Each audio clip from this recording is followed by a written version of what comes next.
જય જિનેન્દ્ર. આજે 10 લક્ષણ પર્વનો છેલ્લો દિવસ, ઉત્તમ બ્રહ્મચર્ય. તો આપણે સ્વાધ્યાય કરીશું. ઓમકાર બિંદુ સંયુક્તમ નિત્ય ધ્યાયનિતિ યોગિનમ કામદેવ મોક્ષદેવ ચૈવ ઓમકારાય નમો નમઃ.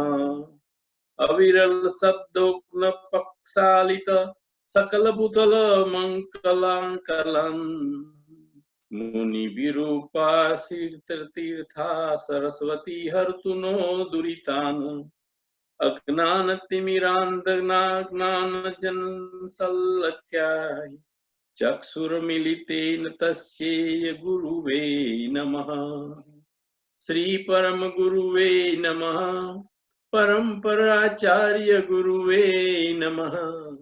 मंगलम भगवान वीरो मंगलम गौतमो गणी मंगलम कुंद कुंद जैन धर्मोस्तु मंगलम सर्वमंगल मांगल्य सर्व कल्याण कारकम प्रदानम सर्वधर्माणम जैनम जयतु शासनम.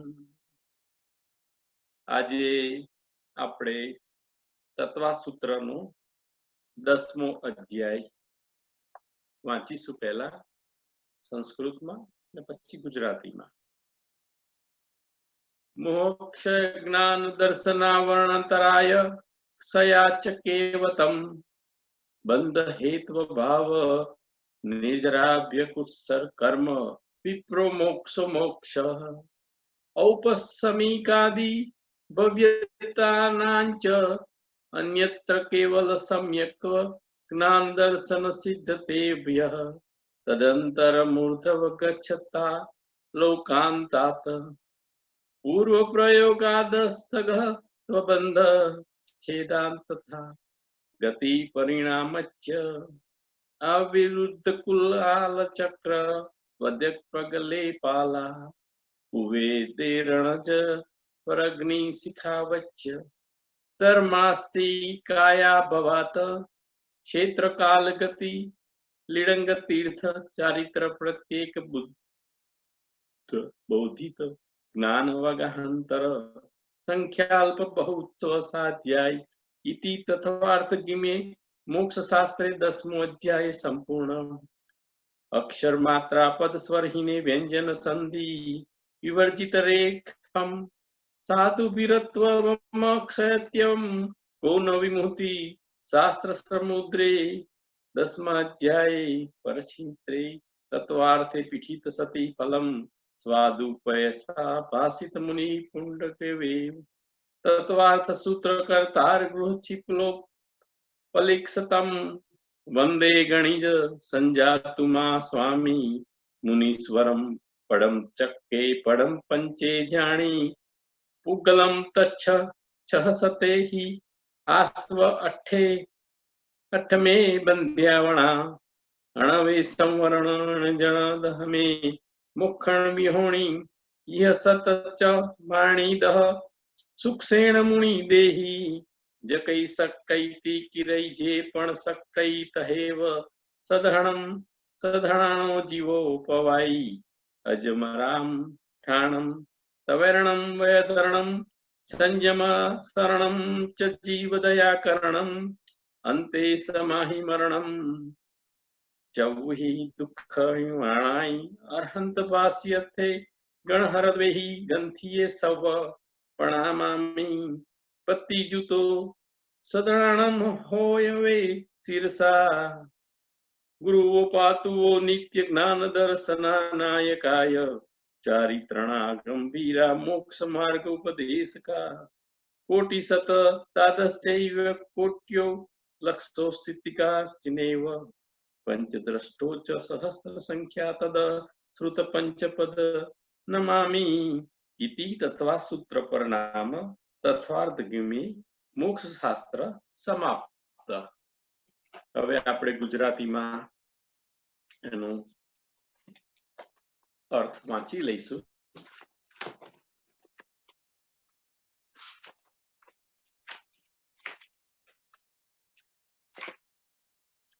मोक्षमार्गस्य नेतारं वेतारं कर्म भूवता ज्ञातारं विश्वतत्त्वना वन्दे लद्गुणलब्धये तैकाल्यं द्रव्यष्टकनवपदसहित जीवष्टकालेस्या पञ्चनेयश्चास्तिकाय व्रतसमिति ज्ञान चारित्रभेदा इत्येन मोक्षमूलं त्रिभुवनमहिते प्रोक्तमहर्दुदर्विषे प्रतीत सदाति स्पृष्टता च मतिमान यः स शुद्धदृष्टिय सिद्धे जयपसिद्धे च विहारणं फलं पत्ते वन्दिता अर्हन्ते वोचः अर्हणा कमसो उवज्जणं निहाणं साहुणं च हि शिरणं दसणाणु चरित्रं तव हणामारहणा बणिया।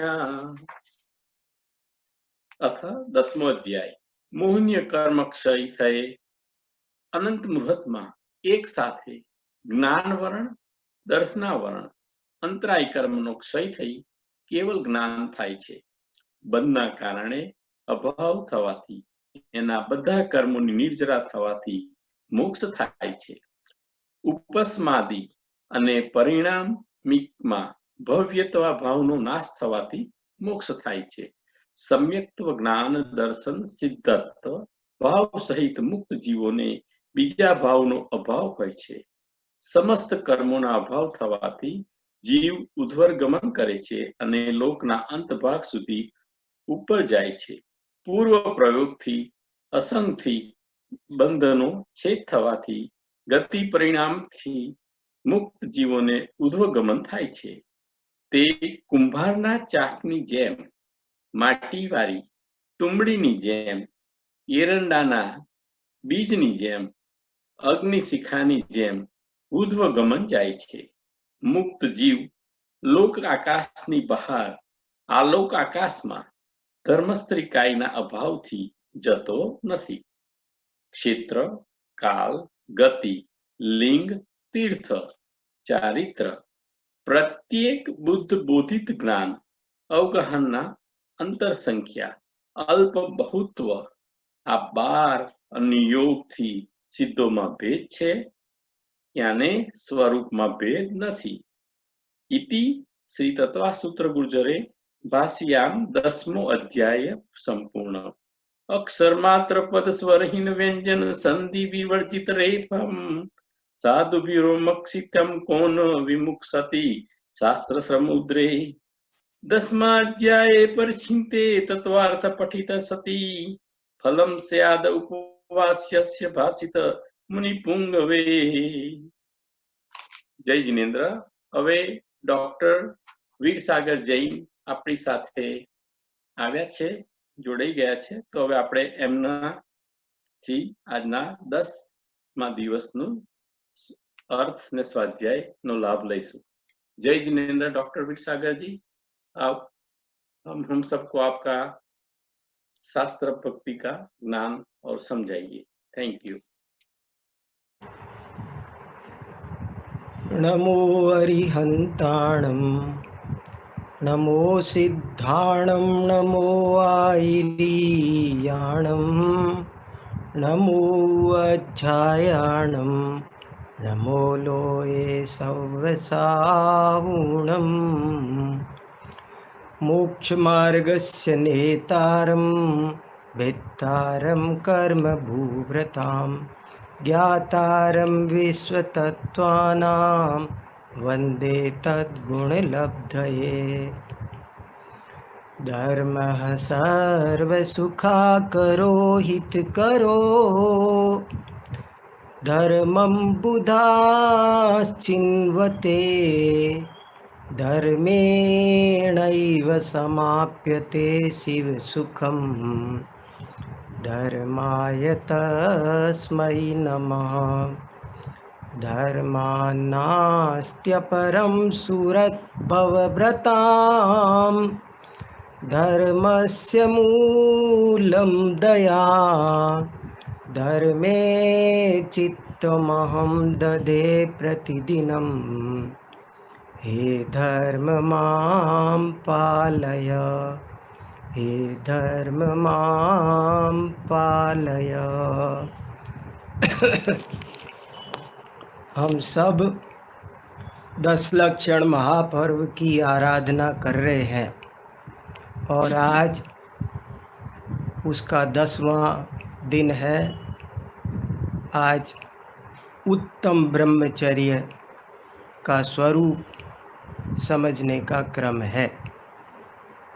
हम कई मुख्य बातें पहले कर चुके हैं कि आराधना सभी धर्मों की एक साथ होती है, परंतु उनकी चर्चा में क्रम पड़ता है, उनके अभ्यास में क्रम पड़ता है।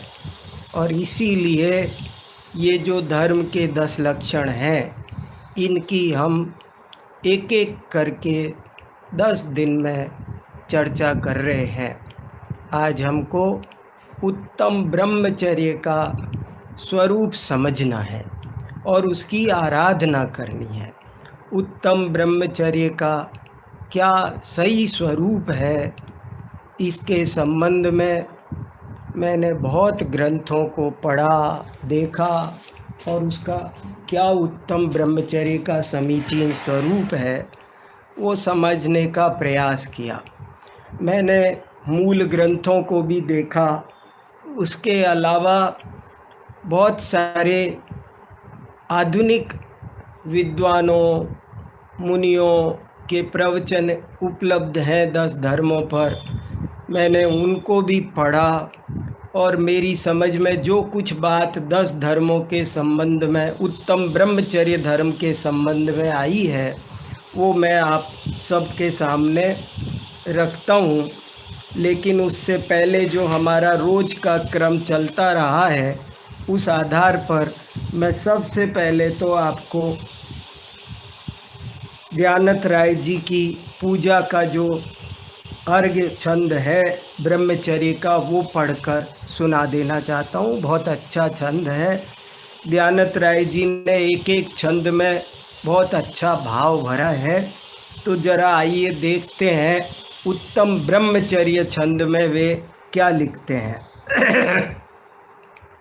शील बाड़ नौराक ब्रह्म भाव अंतर लखो, करि दोनों अभिलाष करऊ सफल नर भव सदा। वो कह रहे हैं सील की 9 बाड़ों को संभालो और अंतर में ब्रह्म भाव को लखो माने देखो और दोनों की अभिलाषा करो, दोनों की चाह करो, दोनों को प्राप्त करने का प्रयत्न करो, पुरुषार्थ करो। करऊ सफल नर भव सदा, इसी से आपका नर भव, मनुष्य भव सफल होगा। आप दोनों प्रकार के ब्रह्मचर्य को धारण करो, प्राप्त करो, उसके प्राप्ति का पुरुषार्थ करो, तभी आपका मनुष्य भव सफल होगा। दोनों तरह का कौन सा? एक तो बाह्य ब्रह्मचर्य, पहली पंक्ति में कहा व्यवहार ब्रह्मचर्य, और दूसरी पंक्ति में कहा निश्चय ब्रह्मचर्य। इन दोनों को आप अपनाओ, ये बात कही है। फिर आगे क्या कहते हैं उसको और स्पष्ट करते हैं। उत्तम ब्रह्मचर्य मन आनो, माता बहिन सुता पहिचानो, सए बान वर्षा बहु सूरे, टिके न नैन बान लखी कूरे। उत्तम ब्रह्मचर्य को मन में लाओ, मन में धारण करो। मन ऊपर ऊपर से नहीं, ये मन शब्द बहुत आता है दौलत राम जी के अनेक भजनों में, आचार्यों के ग्रंथों में। हे मन, दूसरे को नहीं समझाया जा रहा है, ये बहुत इम्पोर्टेंट बात है, अपने मन को समझाया जा रहा है। हे मन, मन से ब्रह्म, ये बहुत गजब की बात है। हमने ऊपर ऊपर से धर्म तो अनेक जन्मों में किया, लेकिन मन से धर्म धारण नहीं किया, और यहाँ मन से धर्म धारण करने की प्रेरणा दी जा रही है। कोई काम मन से करो तभी वह अच्छा है, तभी वो उत्तम है। उत्तम ब्रह्मचर्य है ना, उत्तम की चर्चा हमने अनेक बार की है कि हमको दुनिया में हर चीज़ उत्तम चाहिए, घटिया हल्की नुकसानदायक नहीं चाहिए। बाजार में तो सब मिलती है, ऐसे ही हमको ब्रह्मचर्य भी उत्तम ब्रह्मचर्य चाहिए। ये उत्तम शब्द बहुत ही प्यारा, बहुत ही ध्यान देने लायक, सारी जान इसमें बसती है। जैसे सम्यक दर्शन ज्ञान चारित्राणि मोक्ष मार्गः, इस सूत्र के बारे में ऐसी कहानी आती है कि एक श्रावक था, उसने अपने घर के बाहर ऐसा लिख रखा था कि दर्शन ज्ञान चारित्राणि मोक्ष मार्गः, और आचार्य उमा स्वामी मुनि महाराज उस घर में आहार के लिए आए थे। तो जब आए थे तो उन्होंने ये देखा, और ये देख करके उन्होंने इसमें सम्यक शब्द जोड़ दिया। सम्यक शब्द में ही सारा दारो मदार है। अगर दर्शन ज्ञान चारित्र सम्यक है तो मोक्ष मार्ग है, और सम्यक नहीं है तो मोक्ष मार्ग नहीं है। ऐसे ही जैसे वहाँ सम्यक इम्पोर्टेंट है, ऐसे ही यहाँ पर उत्तम शब्द बहुत ही इम्पोर्टेंट है। उत्तम होना चाहिए। बहुत उदाहरण दिया ना मैंने, जैसे बाजार में हर चीज़ हल्की क्वालिटी की भी मिलती है, सब्जी है, फल है, दाल चावल है, वे ऐसे भी मिलते हैं कि उल्टा नुकसान कर जाएं, विष तुल्य हैं। तो वो नहीं चाहिए हमको, हमको बढ़िया क्वालिटी का चाहिए। ऐसे ही यहाँ आचार्य कहना चाहते हैं कि तुम उत्तम ब्रह्मचर्य को धारण करो। उत्तम ब्रह्मचर्य मन आनो, कितनी छोटी सी पंक्ति है, पर थोड़ी देर आंख बंद करके चिंतन करने की है। उत्तम ब्रह्मचर्य मन आनो, बहुत अच्छी पंक्ति है। और बहुत गजब की बात, मैं इसका खुलासा भी आगे करने वाला हूँ। वो कह रहे हैं माता बहन सुता पहचानो। ये बड़ी हो तो माता के समान समझो, बराबर हो तो बहन के समान समझो, छोटी है तो सुता के समान समझो। और कवि कह रहा है कि देखो, दुनिया में आपने बड़े बड़े सूरवीर देखे होंगे, लेकिन वास्तविक सूरवीर तो वो है जो काम वासना से विचलित ना हो। वही असल में जिन है, जेता है, विजेता है। जैन धर्म, जो काम को जीते वही जैन है। जिसने अपने को जीता वो जीत है। दुनिया को जीतने का सपना देखने वाले बहुत मिलते हैं, ना वो किसी को नहीं जीत पाते हैं। बहुत इम्पोर्टेंट बात है। फिर कहा कुरेतिया के असुचितन में काम रोगी रति करें, बहु मृतक सड़ही मसान माही खाग जो चोंचे भरे।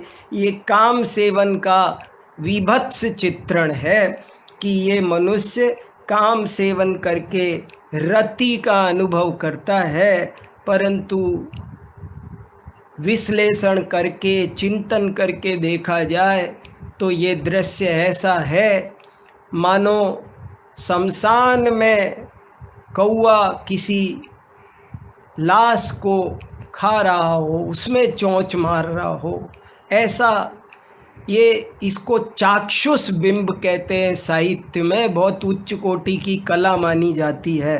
तो ये कवि ने शब्दों का चित्र बना दिया, शब्दों से चित्र, बिना रंग के, बिना पेंटिंग बनाए भी पेंटिंग बना दी है इस लाइन में कि जब कोई काम रोगी असुचि शरीर से काम सेवन करता है, असुचि शरीर सबका ही है, तो ऐसा लगता है मानो शमशान में कोई कौआ किसी लाश में चोंच मार रहा हो। संसार में विष बेल नारी तज गए जोगीश्वरा, ध्यानत धर्म 10 पैंड चढ़ के शिव महल में पग धरा। इस लाइन पर बहुत लोगों को आपत्ति होती है कि संसार में स्त्री विष बेल है और बड़े बड़े योगी ईश्वर मुनिराज उसे त्याग करके चले गए। दयानंद राय जी कहते हैं कि जो जीव इन 10 धर्मों की आराधना करते हैं वे शिव महल में पग धारण करते हैं। अब हम कुछ ज़रूरी बातें जो इसमें से निकल रही है और उत्तम ब्रह्मचर्य में से निकल रही है उनकी चर्चा करते हैं। एक बात तो ये कि यहाँ पर बहुत लोग पाठ बदलते हैं और इसका बुरा मानते हैं कि ये संसार में विष बेल नारी क्यों लिखा। तो मैं आपको बहुत सारे प्रमाण सुना सकता हूँ ज्ञानार्णव और भगवती आराधना के, लेकिन आपको एक दो जरा सा एक सुना देता हूँ। समय नहीं सब सुनाने का, लेकिन एक गाथा बहुत ध्यान देने की है और वो पूरा प्रकरण गाथा नंबर 1007 से लेकर के कोई कम से कम 15-16 तक ये प्रकरण भगवती आराधना में आया है, जिसमें इसी तरह पहले स्त्रियों की निंदा आई है, लेकिन आने के बाद अंत में ये लिखा महिलाणम जे दोषा ते पुरुषाणम पि हुंति नीचाणम तत्तो अहिदरावा ते सिम वल सत्तिजुत्थाणम। के अरे हमने महिलाओं के दोष गिनाए हैं, इसे महिलाओं के दोष नहीं समझना, ये काम वासना के दोष है। और ये कोई भी कामी जीव हो, चाहे स्त्री हो पुरुष हो, वे जो भी काम भाव से युक्त हो, वो स्त्री हो या पुरुष हो, सभी निंदनीय है, किसी एक की निंदा नहीं है। ऐसा 999 नंबर की गाथा में शिव कोटि महाराज ने बहुत साफ साफ लिखा है। तो मैं ज़्यादा स्पष्टीकरण का हमको समय नहीं है, पर मैं इतना ही कहना चाहता हूँ कि आप इस बात को अदरवाइज न समझें और इसको बदलने का प्रयास तो कतई न करें। ये एक गंदी प्रथा है कि कुछ लोग शास्त्रों में फेर बदल करते हैं। जो रचना 400 साल पहले दयानंद राय जी ने लिखी है उसमें फेर बदल करने का हमको अधिकार भी नहीं है। और आप जानते हैं, अगर दयानंद राय जी अभी जीवित हों और आप उनकी रचना में फेर बदल करो तो दयानंद राय जी आपके खिलाफ कोर्ट में केस कर सकते हैं और आपको बहुत बड़े दंड का भागी बनना पड़ सकता है। ये एक बहुत बड़ा साहित्यिक अपराध है। इसलिए कभी भी किसी की भी रचना हो, चाहे वो गलत ही हो, ये भी सुनो, ये तो गलत नहीं है, मैं ये बता रहा हूँ कि चाहे वो गलत ही हो तब भी आप अपनी दूसरी रचना लिख सकते हो, लेकिन उस रचना में फेर बदल करने का आपको अधिकार नहीं है। ये स्वस्थ समाज का चिन्ह नहीं है। इसलिए इस बात को हमें ठीक से एक अच्छे भाव अपने अंदर विकसित करने चाहिए। समाज में एक सौहार्द का वातावरण, आप दूसरा लिखो ना, आपको किसने मना किया, एक स्वतंत्र रचना लिखो। चलो अब चलिए उत्तम ब्रह्मचर्य का क्या स्वरूप है जरा हम शांति से समझते हैं मित्रों। उत्तम ब्रह्मचर्य देखो, इस शास्त्रों में जब मैं पढ़ रहा हूँ और इस छंद को भी पढ़ा तो मेरी समझ में 2 इम्पोर्टेंट बात आई है। शास्त्रों में उत्तम ब्रह्मचर्य का प्रकरण बहुत आया है, विस्तार से आया है, लेकिन माने और 10 धर्मों में सबसे ज़्यादा प्रकरण आया है। बल्कि पूछा जाए तो आपको मार्दव, आर्जव, आकिंचन्य, इनके बारे में इतने विस्तार से नहीं लिखा है, लेकिन ब्रह्मचर्य पर तो पूरे के पूरे ग्रंथ लिखे गए हैं। सैकड़ों पेज आत्मानुशासन, भगवती आराधना, पद्मनंदी पंचविंशतिका में कम से कम 70 श्लोकों में उत्तम ब्रह्मचर्य का वर्णन है। तो ब्रह्मचर्य की चर्चा बहुत विस्तार से की गई है। आज के दिन हमें वो सब पढ़ना चाहिए, समझना चाहिए, और हमें काम भाव को के स्वरूप पर चिंतन करके उसके त्याग करने का मन बनाना चाहिए। माने जैसे मैं शॉर्ट में कहूँ तो जैसे अब तक हमारी जो बात चलती आई है, जैसे हमने उत्तम क्षमा में समझा कि क्रोध निरर्थक और अनर्थक है। मार्दव धर्म में हमने समझा कि मान निरर्थक और अनर्थक है। माया में हमने समझा कि आर्जव में समझा कि माया निरर्थक और अनर्थक है। ऐसे ही आज के दिन का संदेश है कि हम ये समझें कि ये काम वासना निरर्थक है और अनर्थक है। निरर्थक और अनर्थक, ये शब्द थोड़े से कठिन लग सकते हैं, लेकिन इनमें बहुत जान है। मैं मेरी बात को आधा घंटे में 10-20 वाक्य बना करके भी उतनी अच्छी नहीं कह पाऊँगा जितना अच्छा ये एक वाक्य कह रहा है। इसलिए मैं कठिन होते हुए भी बार बार रिपीट कर रहा हूँ कि आज हमको ये समझना है कि काम भाव, काम वासना वो निरर्थक है, अनर्थक है, निरर्थक है, अनर्थक है।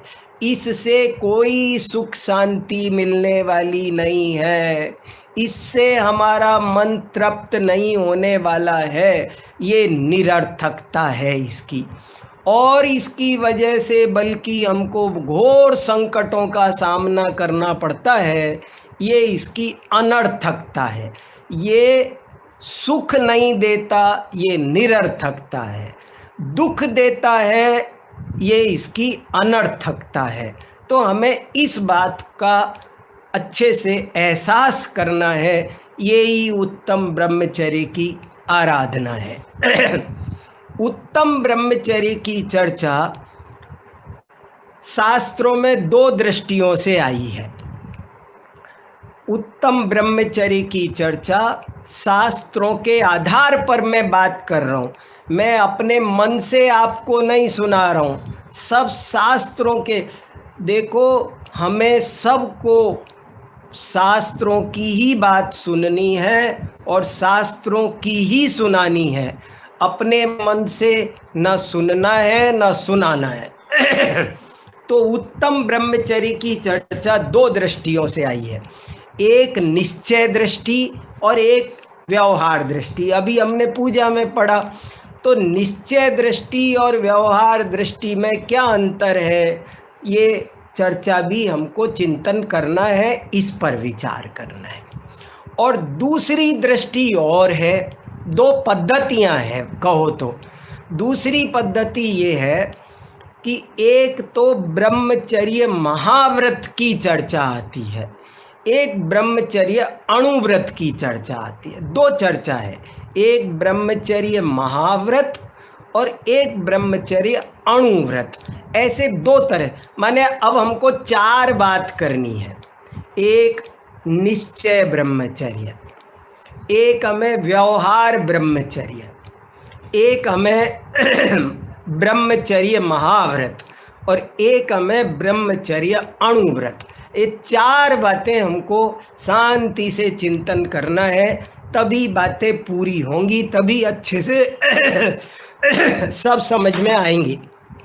देखो, निश्चय ब्रह्मचर्य क्या होता है, तो उसके संबंध में एक बात तो मैं आपको ये कहना चाहता हूँ कि यही असली ब्रह्मचर्य है। ब्रह्मचर्य के बारे में जितनी भी किताबें मेरे पास है, जितना भी साहित्य मैंने पढ़ा है, उस सब में ब्रह्मचर्य को तरह तरह से समझाया है, लेकिन एक भी ग्रंथ मुझे ऐसा नहीं मिला कि जिसमें ये एक खास बात ना लिखी हो। और वो खास बात क्या है कि वो उन्होंने सब ने ये लिखा है कि ब्रह्म यानी आत्मा। ब्रह्म शब्द का अर्थ आत्मा होता है। ब्रह्म, जीव, ये पर्यायवाची, जीव का पर्यायवाची है ब्रह्म। ब्रह्म कहो, जीव कहो, आत्मा कहो, इत्यादि शब्द सब पर्यायवाची हैं। तो ब्रह्म माने आत्मा में, चर्य माने चरण करना, विचरण करना, उसका नाम ब्रह्मचर्य है। ये बात आपको ब्रह्मचर्य के बारे में और तरह तरह से सबने बातें कही है, सबकी अपनी अपनी शैली और अपने अपने वाक्य हैं, अपने अपने प्रेरणा देने के तरीके हैं, लेकिन ये बात किसी ने नहीं कही हो ऐसा एक भी आचार्य नहीं है। जैसे दयानंद राय जी ने भी लिखा, ब्रह्म भाव अंतर लखो, ऐसे सब ने लिखा। आपको कितने भी, कोई भी ग्रंथ ब्रह्मचर्य के वर्णन का खोलोगे तो आपको ये बात जरूर लिखी मिलेगी। जैसे देखो, एक अनगार धर्मामृत नाम का ग्रंथ है, उसमें लिखा या ब्रह्मणि स्वात्मनि शुद्ध बुद्धे चर्या परद्रव्य मुच प्रवृत्ति तद ब्रह्मचर्यम व्रत सर्वभौमम ये पांति ते यान्ति परम प्रमोदम। साफ साफ लिखा कि ब्रह्म यानी आत्मा, अपने शुद्ध बुद्ध आत्मा में चर्या करना, चरण करना, विचरण करना, परद्रव्य से मुक्त होकर अपनी आत्मा में प्रवृत्ति करना, इसी का नाम ब्रह्मचर्य व्रत है। और जो इस ब्रह्मचर्य व्रत का पालन करते हैं वे परम आनंद को प्राप्त करते हैं। तो ऐसी बातें कई जगह, सब जगह आई है। ये असली ब्रह्मचर्य है, ये मूल बात है। देखो, हमको ये समझना है, जैसे दौलत राम जी ने 6 डाला में लिखा कि जो असली चीज है वो एक है, और फिर उसके जो हेतु नियत को हुई, उसके जो जो हेतु है, साधक है, उनको भी वही कह देते हैं उपचार से। ऐसे ही ब्रह्मचर्य तो वास्तव में अपने आत्मा में रमण करने का नाम ही ब्रह्मचर्य है। ये बेसिक बात है, मूल मुद्दे की बात है, असली बात है, सत्य बात है, परम सत्य बात है।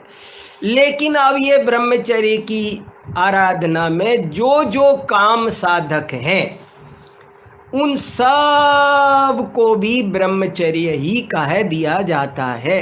हेतु नियत को होई, ये व्यवहार है, ऐसा उपचार कथन है।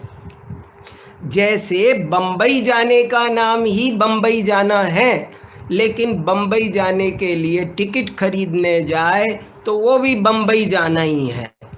स्टेशन जाए तो उसका भी नाम बम्बई जाना है। अटैची लगाने का नाम भी बम्बई जाना ही है।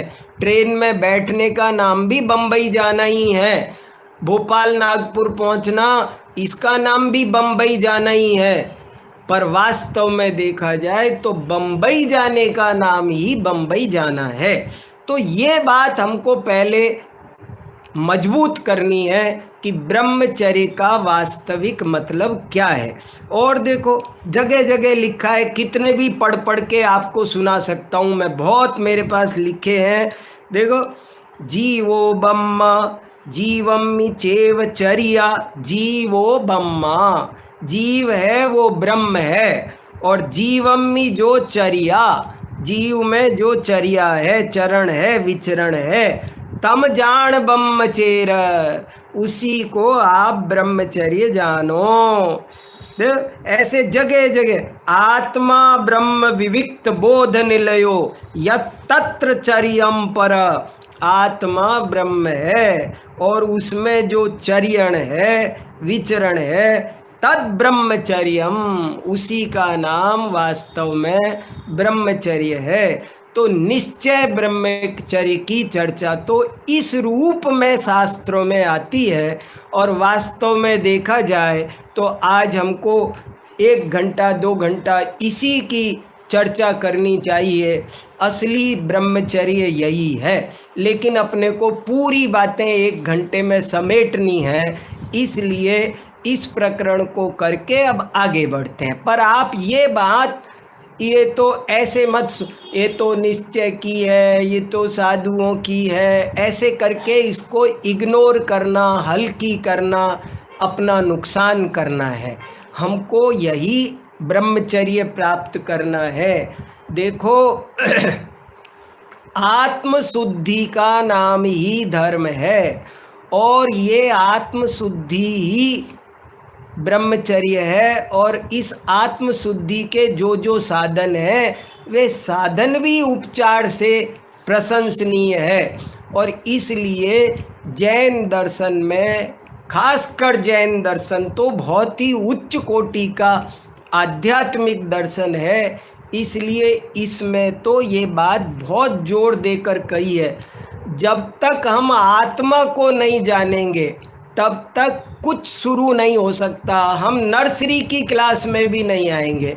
आप ये समझ लो, ये मूल मुद्दा है। पहले सबसे पहले आत्मा को जानो। आत्मा को जाने बिना न क्षमा, मार्दव, आर्जव कुछ नहीं होता। अणुव्रत भी नहीं होते। कोई काम धर्म का प्रारंभ भी आत्मा को जाने बिना नहीं होता है। व्रत, उपवास, तीर्थ यात्रा कुछ भी ठीक नहीं होता।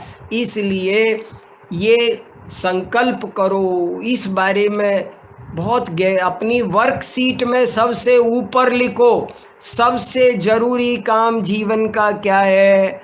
आत्मा को जानना। आपा नहीं जाना तूने कैसा ज्ञानधारी रे। जिसने आत्मा को नहीं जाना, वो उसने कितना भी कुछ कर लिया हो, सीख लिया हो, जान लिया हो, सब जीरो है, सब जीरो। इसलिए आत्मा को जानना ये बहुत जरूरी, प्राथमिक, अनिवार्य कार्य है। तो ये तो निश्चय ब्रह्मचर्य का स्वरूप है। फिर व्यवहार ब्रह्मचर्य का स्वरूप कैसा है?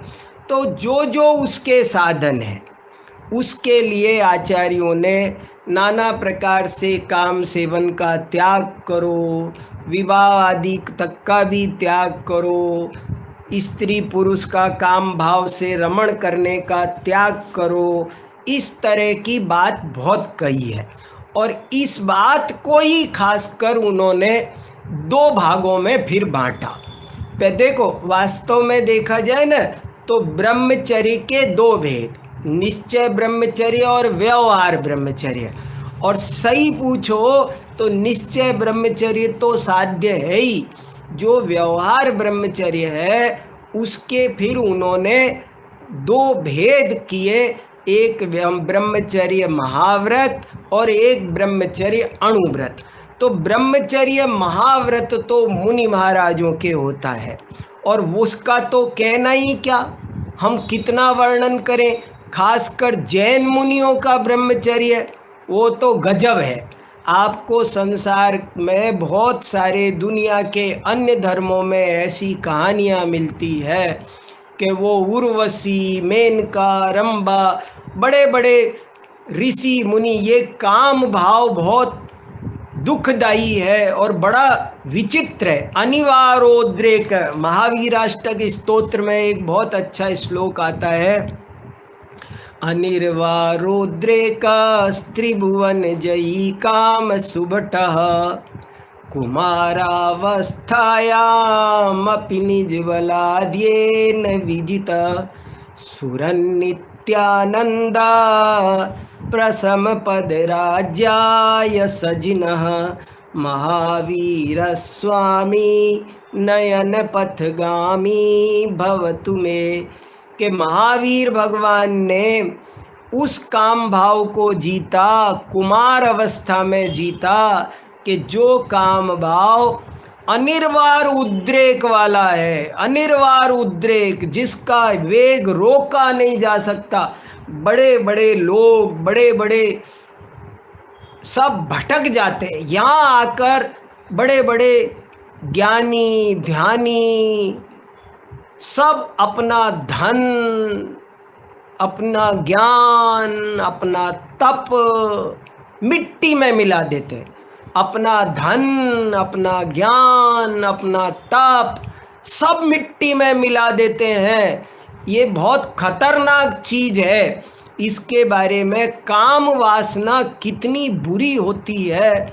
कामांधा ही प्रकृति कृपणा चेतना चेतनेषु। ये काम वासना बहुत बहुत ही खतरनाक चीज होती है। जब उत्पन्न हो जाती है तो आदमी घोर अनर्थ करता है, भूल जाता है, सारा धर्म कर्म सब भूल जाता है और बहुत पतित हो जाता है। जीवन भर की साधना तपस्या मिट्टी में मिला देता है। क्या क्या होता है, रोज अखबार पढ़ते हैं, पुराण उठाकर देख लो, कितनी कहानियां हैं। भर्तृहरि की कहानी पढ़ो, याम चिंतयामि। ऐसे ही भर्तृहरि की कहानी तो है पिंगला रानी की, ऐसी कहानी हमारे यहाँ भी है। जो यशोधर राजा की कहानी है आटे के मुर्गे वाली, वो बिल्कुल वैसी ही है जैसी भर्तृहरि पिंगला की कहानी है। राजा यशोधर ने भी अपनी पत्नी को महावत के साथ देखा तो फिर कैसे कैसे उनको असुविधा और विरक्ति पैदा हुई, क्या क्या हुआ। तो ये काम भाव के बारे में, आदमी जब पैदा होता है काम भाव तो आदमी कीचड़ में लौटता है, गंदगी में लौटता है, अपना सब भ्रष्ट हो जाता है बुरी तरह। देखो, सप्त व्यसन में 2 व्यसन बनाए इसके लिए। 7 व्यसनों में से वेश्यागमन पर स्त्री सेवन, ये 2 व्यसन बनाए। इस काम भाव के कारण बड़े लोग पतित हुए हैं, दुर्गति में गए हैं, जन्म जन्मांतर तक के लिए अपने जन्म खराब किए हैं। इसलिए आचार्यों ने बहुत उदाहरण देकर सप्त व्यसनों में इसको स्थान दिया कि तुम इनसे बिल्कुल ही दूर रहो। इसलिए एक तो हमें इस बात पर चिंतन करना है कि जब ये काम भाव पैदा होता है, हम अखबारों में पढ़ते हैं किसी स्त्री के मन में, विवाहिता स्त्री, अच्छा सुख शांति का परिवार बर्बाद हो जाता है, एक दूसरे को मार देते हैं, पूरे परिवार को मार। किसी स्त्री का पर पुरुष की तरफ आकर्षण हो जाए तो वो पति बच्चों को मारती हुई देखी जाती है। किसी पुरुष का मन पर स्त्री की तरफ लग जाए तो वो अपनी पत्नी और बच्चों को दर्दनाक मृत्यु देते हुए देखा जाता है। फिर स्वयं भी जेल में सड़ता है, दुर्गति में भी जाता है, ये भाव भी खराब करता है, अगला भाव भी खराब करता है। इसलिए ये काम भाव बहुत, देखो आत्मानुशासन में क्या लिखा, अंधादयम महानंदो विषयांधी कृते क्षण चक्षुषांधो न जानाति विषयांधो न केनचित। अरे जो अंधा है वो तो केवल आँखों से नहीं देखता, चक्षुषा अंध होता है वो तो, लेकिन जो कामांध होता है उसको तो कुछ सुनाई भी नहीं देता, उसको तो वो सर्वांग अंधा होता है। उसे तो जब काम वासना जगती है तो कोई देख रहा है, कोई सुन रहा है, ऐसा इतना पतित और पागल होता है। कैसी कैसी, देखो हमारे आचार्यों ने इस काम वासना को बहुत खतरनाक जाना, 9 बाड़ों की व्यवस्था की और मुनिराज आरिका इन तक को भी समीप न रहने की, न आने की, पल भर के लिए भी निर्देश दिया, संकेत किया। तो हमें ये सब बातों को थोड़ा गंभीरता से लेने की ज़रूरत है। ये चीज़ें हमको बहुत बड़े संकट में डाल सकती है। सम्यक्त कौमुदी में एक श्लोक आता है बहुत अच्छा, वो ये आता है, आलस्यो मंद बुद्धिश्च सुखिनो व्याधि पीड़िता निद्रालु कामुकश्चेति षडयिते शास्त्र वर्जिता। के 6 लोग शास्त्र नहीं पढ़ सकते, आलसी, मंदबुद्धि, सुखिया, व्याधि पीड़ित, निद्रालु और कामुक। तो जब काम वासना चित्त में पैदा होती है तो उसका कामी की 10 अवस्थाएं बताई है, अभिलाषा, चिंता, स्मृति, मरणम। तो ये दशात्र काम दशा, तो अंत में मरण है 10, मर जात। कामी जीव का स्वाध्याय में मन नहीं लग सकता, पूजा पाठ में, खाने में, पीने में। पवन कुमार कैसे व्याकुल हो गए अंजना को देखकर, हम कितने पढ़ते हैं क्या क्या क्या क्या। तो कामी जीव कभी भी शांति से कोई काम, लौकिक कार्य में भी सफल नहीं हो सकता, इस अध्यात्म के मार्ग में तो कैसे सफल होगा। आज का समय थोड़ा सा और बदल रहा है। अब जो नई स्थितियां पैदा हो रही है उसमें नए बच्चे कुछ कुतर्क करने लगे हैं, इसलिए ये विषय प्रासंगिक है। विद्वानों का, वक्ताओं का भी कर्तव्य है कि वे इसे थोड़ा व्यावहारिक रूप से ठीक से समझकर, यदि नई पीढ़ी को नहीं समझाएंगे तो वो भटक जाएगी। और इसीलिए मैं ये कहना चाहता हूँ कि देखो, ब्रह्मचर्य को एक बहुत ही इम्पोर्टेंट बात मुझे कहनी है आगम के आलोक में। वो ये है कि ब्रह्मचर्य की चर्चा हमारे आचार्यों ने, अभी ध्यानत राय जी ने भी की, 2 दृष्टियों से और की। एक ब्रह्मचर्य महाव्रत, वो तो मुनिराजों का आपको बता दिया। चित्रम किमत्र यदि ते त्रिदशांग, जैन मुनियों का ब्रह्मचर्य ऐसा होता है कि कोई भी बात हो पर जैसे सुमेरु पर्वत आंधी से नहीं कांपता, ऐसे जैन मुनि कभी भी काम भाव से विचलित नहीं होते हैं।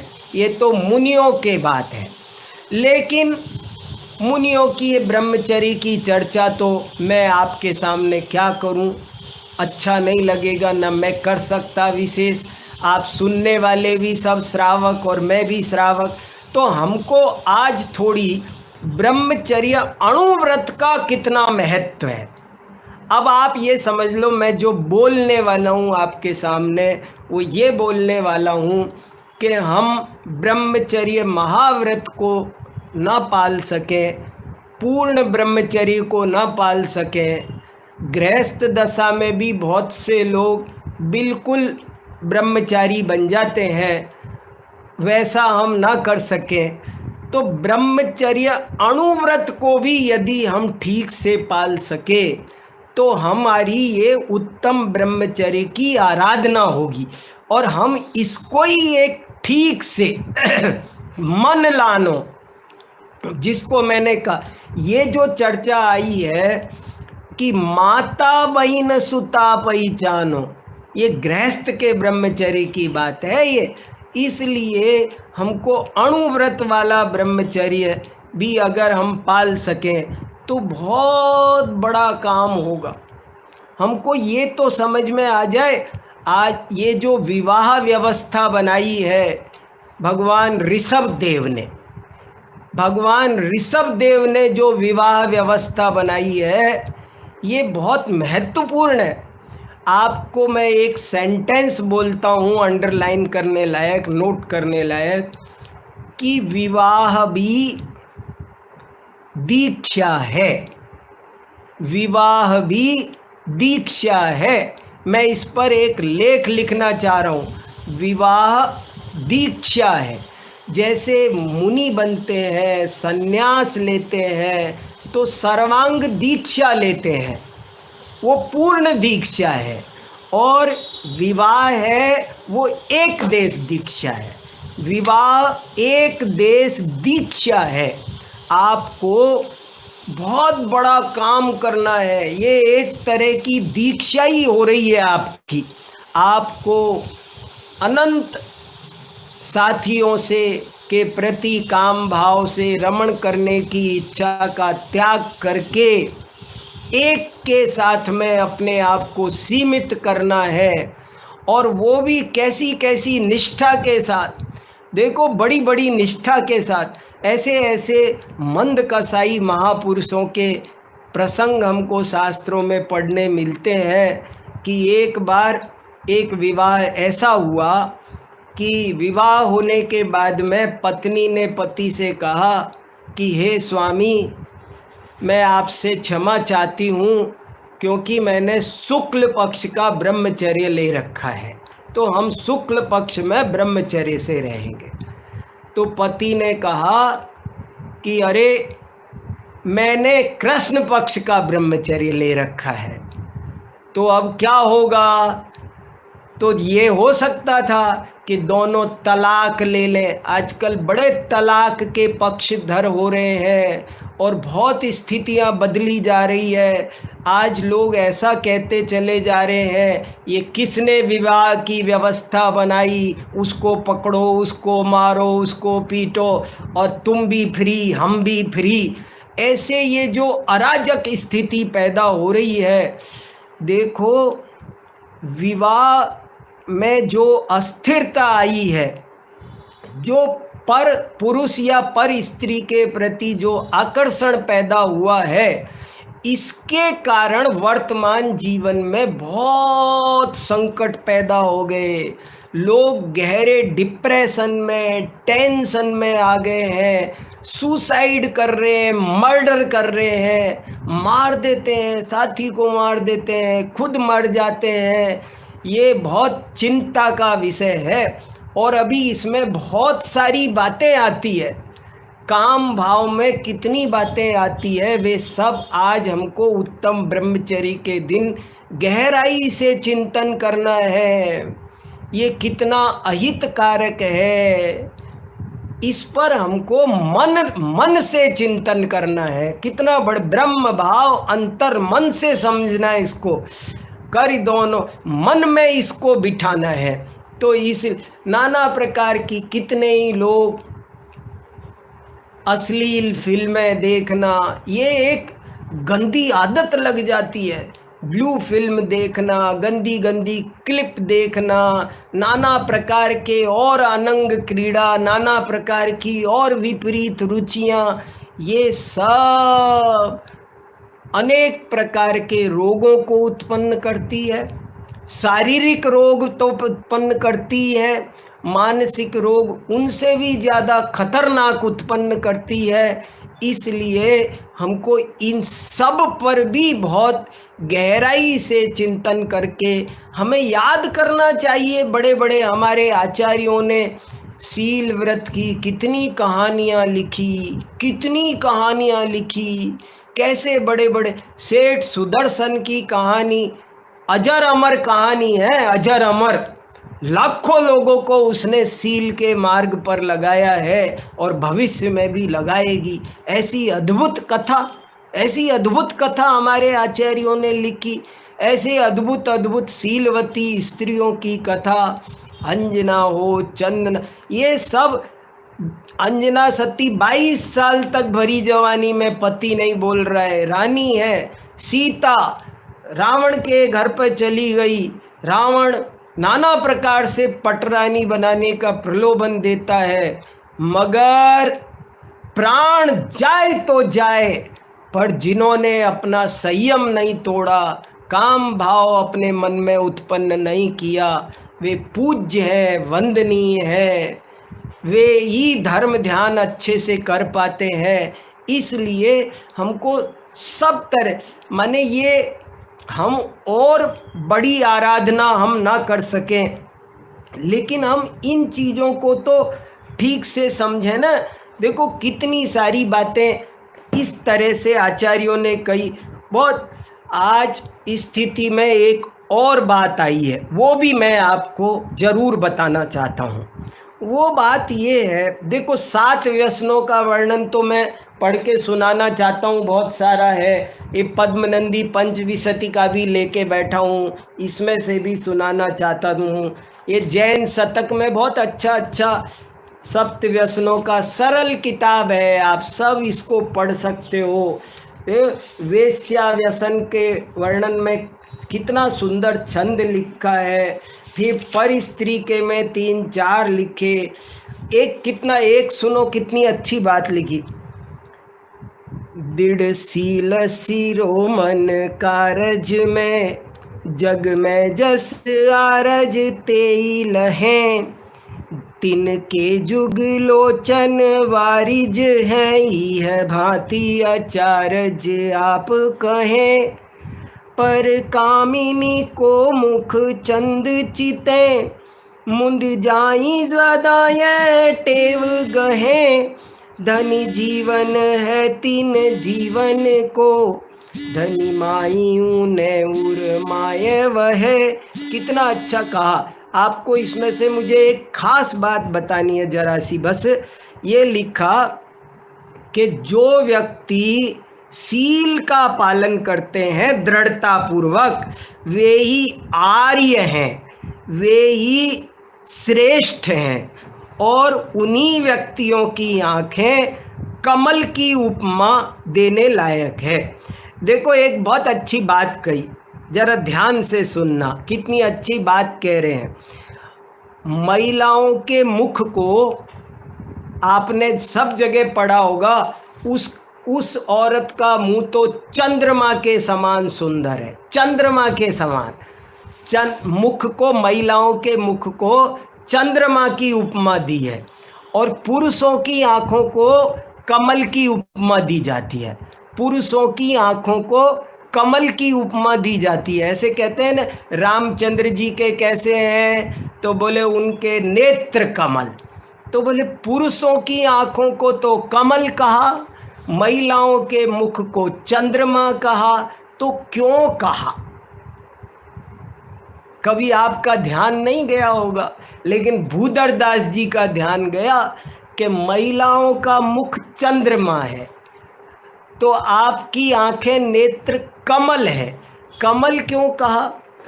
कमल सुबह खिलता है, सारे दिन खिला रहता है जब तक सूरज हो, और जब सूरज अस्त होकर जैसे ही चंद्रमा खिलता है, चंद्रमा के खिलते ही कमल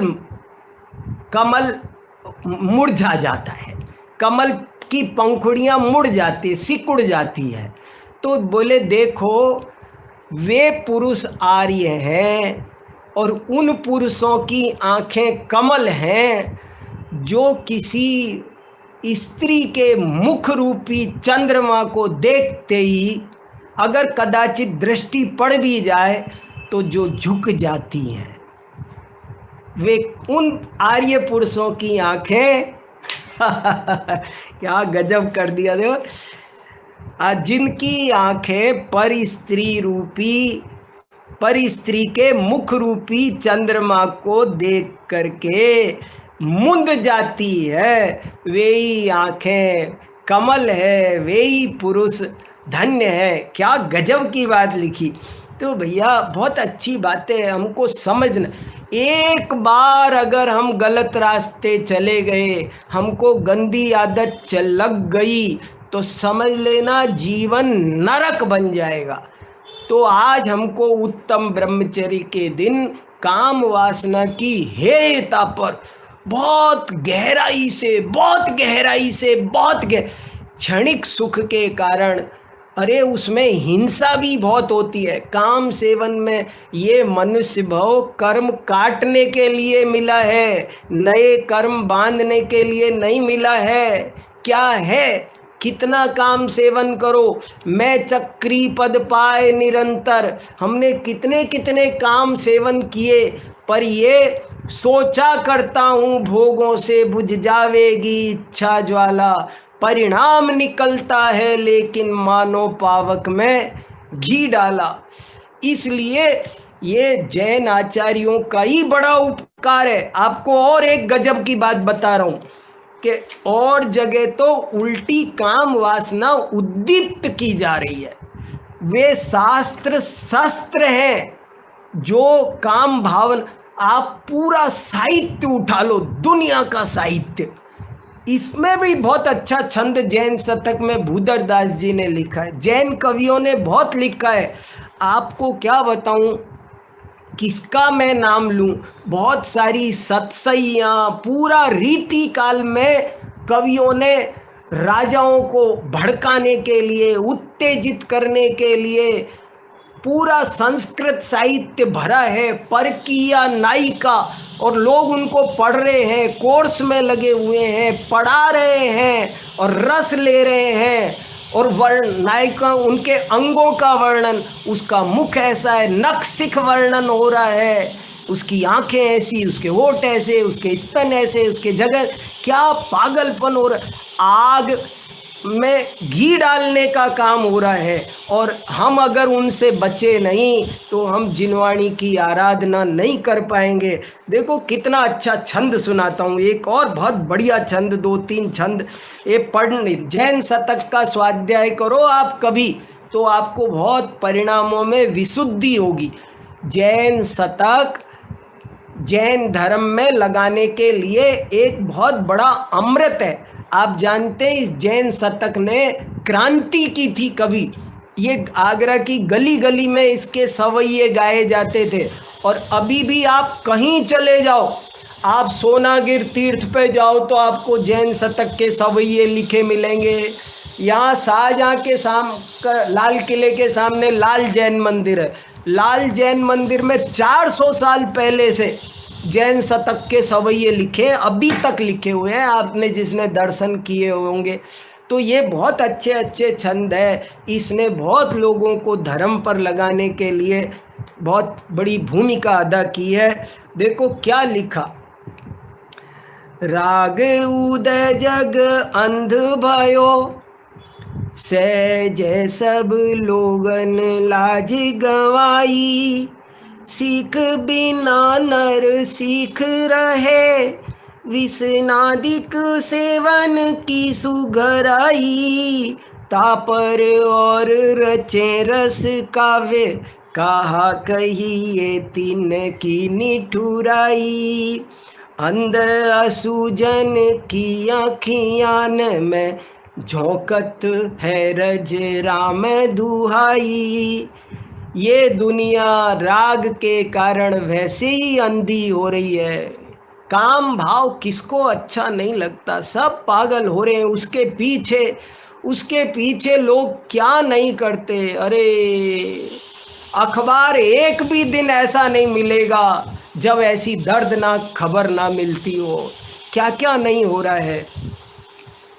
लोग मार मार कर भट्टी में जला रहे हैं, सोच रहे हैं कुछ नहीं होगा, अपना जीवन जेल में सड़ते हैं, नरकों में होगा तब देखना, यहाँ कुछ नहीं है। कैसे कैसे बलात्कार करते हैं, पशु से भी ज़्यादा गिर जाते हैं। इसलिए ये काम भाव की कई कहानियां हैं मेरे पास, समय नहीं, अभी समय हो गया, 3-4-5 मिनट बचे हैं बस। तो ये आज हमको काम भाव की असारता, हेयता, निरर्थकता, अनर्थकता का बहुत गहराई से एहसास करना है, तब हम धर्म ध्यान कर पाएंगे। देखो क्या लिखा, सारी दुनिया रागांध है, कामांध है, वो बिना ही सिखाए सब उनको, देखो कोई सिखाता नहीं कि तू क्या से काम सेवन करेगा, सब जन्म जन्मों से सीखे हुए आ रहे हैं। लेकिन लोग उस पर भी कविता लिख रहे हैं और बढ़ा रहे हैं। तो बोले देखो क्या कर रहे वो, कि वे जो अंधे हैं, अंधे की आंख में धूल झोंकने का काम कर रहे हैं, पाप कमा रहे, कवि बन गए, साहित्यकार बन गए, लेखक बन गए, वक्ता बन गए, कवि सम्मेलन में कविता पढ़ने लग गए। और जो काम भाव को उद्दीप्त करते हैं वे पत्थर की नौका के समान हैं, खुद भी डूबेंगे और दूसरों को भी डुबाएंगे। कभी भी हमको, अरे शास्त्र तो वे है जो येन केन प्रकारेण कामादिक को मिटाएं। क्या पागल हो गए। एक और छंद सुना के अपनी बात पूरी करूँगा। क्या बढ़िया बात लिखी, ए विधि भूल भई तुम ते, समुझे न कहाँ कस्तूरी बनाई, दीन कुरंगन के तन में त्रन, दंत धरे करुणा खिन आई, क्यों न करे तीन जीवन जे रस काव्य करें पर को दुखदाई, साधु अनुग्रह दुर्जन दंड दुहु सधुते विसरी चतुराई। ओह देखो, कवि विधाता से कह रहा है कि अरे विधाता, तू तो लगता है तू चतुर नहीं है रे, मूर्ख है। क्या बढ़िया बात कह रहे कि अरे तू मूर्ख है क्या? तू क्या मूर्खता कर दी मैंने? ये हिरण की नाभि में कस्तूरी होती है, हिरण की नाभि में कस्तूरी होती है। तो कस्तूरी होने के कारण से कवि, हिरण के नाभि में कस्तूरी होती है और उसके कारण शिकारी हिरण को मारते हैं। तो कवि एक बहुत बढ़िया बात भूधर दास जी कह रहे हैं, क्या कल्पना शक्ति है, साहित्यिकता देखो आप। कवि कह रहा है कि हे विधाता, वो जो कस्तूरी तूने हिरण की नाभि में बनाई, उसे तू हिरण की नाभि की बजाय ये जो कवि है ना, जो काम भाव की कविता करते रहते हैं, वो सुनाते रहते हैं, इनकी जबान पे बना देता तो कितना अच्छा रहता। इससे क्या होता, बेचारे हिरणों का तो कोई कसूर नहीं है, सो वे तो शांति से निश्चिंत होकर के अपना जंगल में जी लेते। और ये जो काम भाव को भड़का रहे हैं दुनिया में, पहले ही काम की जंगल में अग्नि जल रही है, विषय चाह दव दाह जगत जन अरनि दजावे, वो आग लगी रही है और ऊपर से ये और उसमें घी झोंकने का काम कर रहे हैं। तुम इनकी जबान पे बना देते तो शिकारी इनकी जबान काट लेते कस्तूरी लेने के लिए, तो ये दोनों काम हो जाते। क्या कि इनकी जबान पर कस्तूरी बना देते। किनकी जबान पर? जो काम वासना की कविता सुनाते हैं। तो उससे क्या होता कि जिनको कस्तूरी चाहिए शिकारी, वो इनकी जबान काट ले जाता तो इनको दंड मिल जाता, और वो हिरण बेचारे निर्दोष, उनकी दया पल जाती, दोनों काम हो जाते। आपने ऐसा क्यों नहीं किया? आपको ये काम करना चाहिए था।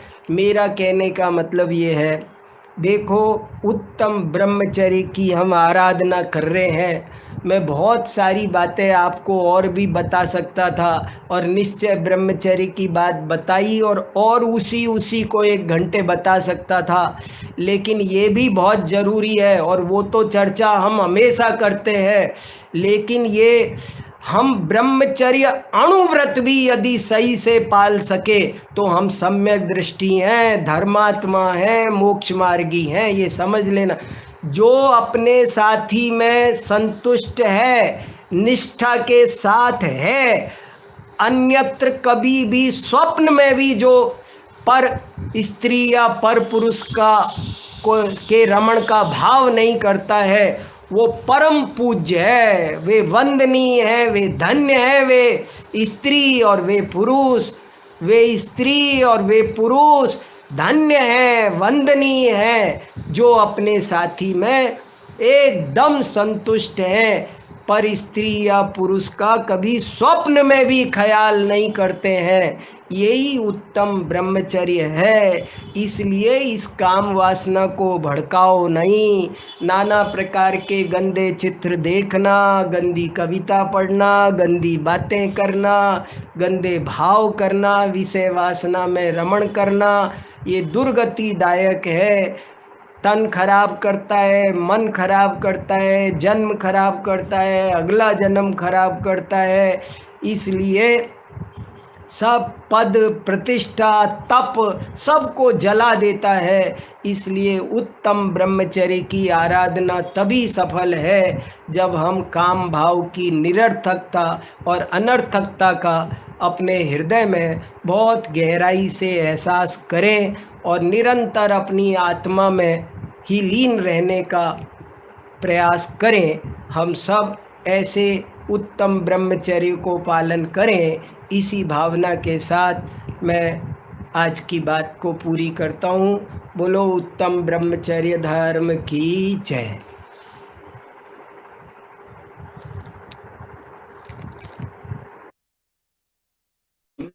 आज का बहुत ही बढ़िया प्रवचन था आपका और मैं बहुत ही आनंद है। हमको 10 दिन बहुत बढ़िया प्रवचन किया, 10 धर्म समझाया। हम आपके बहुत ही आभारी और ऋणी हैं। तो अभी मैं मेरा शास्त्र भक्ति चालू करता हूँ। જય જિનેન્દ્ર બધાને. આજનો ઉત્તમ બ્રહ્મચર્યનો દિવસ હતો, તો આપણે એના પહેલા 9 જાપ કરીશું. હું બોલું છું અને તમે પણ એ પ્રમાણે બોલજો. ઓમ રીમ શ્રી ઉત્તમ બ્રહ્મચર્ય ધર્માંગાય નમઃ. ઓમ રીમ શ્રી ઉત્તમ બ્રહ્મચર્ય ધર્માંગાય નમઃ. ઓમ રીમ શ્રી ઉત્તમ બ્રહ્મચર્ય ધર્માંગાય નમઃ. ओम ह्रीं श्री उत्तम ब्रह्मचर्य धर्मांगाय नमः. ओम ह्रीं श्री उत्तम ब्रह्मचर्य धर्मांगाय नमः. ओम ह्रीं श्री उत्तम ब्रह्मचर्य धर्मांगाय नमः. ओम ह्रीं श्री उत्तम ब्रह्मचर्य धर्मांगाय नमः. ओम ह्रीं श्री उत्तम ब्रह्मचर्य धर्मांगाय नमः. ओम ह्रीं श्री उत्तम ब्रह्मचर्य धर्मांगाय नमः. आप सर्वने जे समय हो ए प्रमाणे आना 108 जाप 27 के 9 बार करजो. हवे शास्त्र भक्ति. अकेला ही हूँ मैं कर्म सब आए, सिमिट के लिया है मैं तेरा शरण. अब माता सटकी के ब्रह्मावत है मोको, कर्म दुख देता जन्म का. करो भक्ति तेरी, हरो दुख माता ब्रह्मण का. दुखी हुआ बारी भ्रमत फिरता हूँ जगत में, सहा जाता नहीं अकल दबरानी भ्रमण में. करो भक्ति तेरी, हरो दुख माता भ्रमण का. सुनो माता मोरी, अरज करता हूँ दर्द में. दुखी जानो मोको, डर पकर आयो शरण में. कृपा ऐसी कीजे, दर्द मिट जावे मरण का. करो भक्ति तेरी, हरो दुख माता भ्रमण का. पिलावे जो मोको, सुबधि कर प्याला अमृत का. मिटावे जो मेरा सर्व दुख सारा पीरन का. परो पावा तेरे, हरो दुख सारा फिकर का. करो भक्ति तेरी, हरो दुख माता भ्रमण का. मिथ्या तम नाश वेको, ज्ञान के प्रकाश वेको. आपा पर भास वेको, भानु शिव खानी है. छहो द्रव्य जान वेको, बंध विधि भान वेको. स्व पर पिछान वेको, परम प्रमाणी है. अनुभव बतावे को, जीव को जतावे को. काहू न सतावे को, भव्य उर आनी है. जहाँ तहाँ तार वेको, पार के उतार वेको. सुख विस्तार वेको, यही जिनवाणी है. यही जिनवाणी की स्तुति अल्प बुद्धि परमान. पन्ना लाल विनती करे, दे माता मोहि ज्ञान. हे जिनवाणी भारती, तो ही जपो दिन रेन. जो तेरा शरणा गए, सो पावे सुख चैन. जिनवाणी के ज्ञान ते सूझे लोकालोक. सो वाणी मस्तक चढ़ो, सदा देत हो दो. बोलो पंचपरमेष्ठी की जय. 10 लक्षण धर्म की जय. આપ બધાને મિચ્છામી ક્ષમા દોકડમ. અને આ 10 દિવસના પ્રોગ્રામમાં ટેકનિકલ કમિટી શ્રી રાજીવભાઈ, શ્રી સંદીપભાઈ અને શ્રી હિરેનભાઈ અને વિજયભાઈ, આ બધાએ જે સાથ સહકાર આપીને આ પ્રોગ્રામને આટલો સુંદર બનાવ્યો, એ માટે એમને ખૂબ ખૂબ આભાર, ધન્યવાદ. જય જિનેન્દ્ર.